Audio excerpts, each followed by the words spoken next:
اللہ والے جو اللہ سے ملا دیتے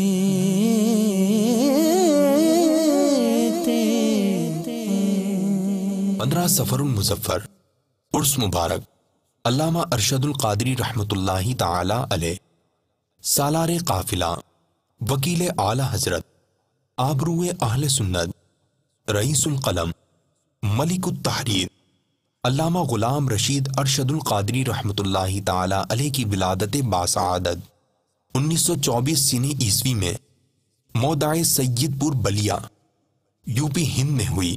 آپ رحمۃ اللہ تعالی علیہ نے شاگرد صدر الشریعہ حافظ ملت شاہ عبدالعزیز محدث مبارک پوری رحمۃ اللہ تعالی علیہ کی خدمت میں حاضر ہو کر علوم کی تکمیل کی اور سند فراغت حاصل کی۔ صدر الشریعہ مفتی محمد امجد علی اعظمی علیہ رحمۃ اللہ القوی سے شرف بیعت پایا۔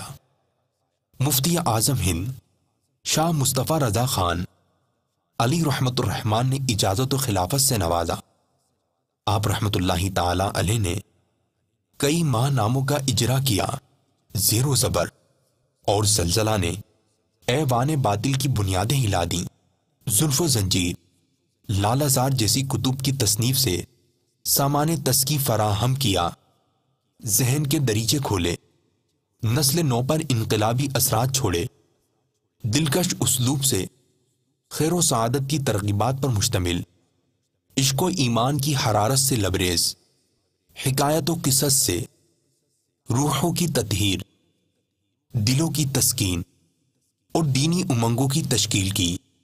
ملک التحریر علامہ غلام رشید ارشد القادری رحمۃ اللہ تعالی علیہ نے 15 سفر المظفر 1423 سنہ ہجری مطابق 29 اپریل 2002 سنہ عیسوی کو وصال فرمایا۔ آپ کا مزار مبارک دارالعلوم فیض العلوم جمشید پور، جھارکھنڈ ہند میں مرجع خواص و عوام ہے۔ اللہ عز و جل کی ان پر رحمت ہو اور ان کے صدقے ہماری بے حساب مغفرت ہو۔ اللہ والے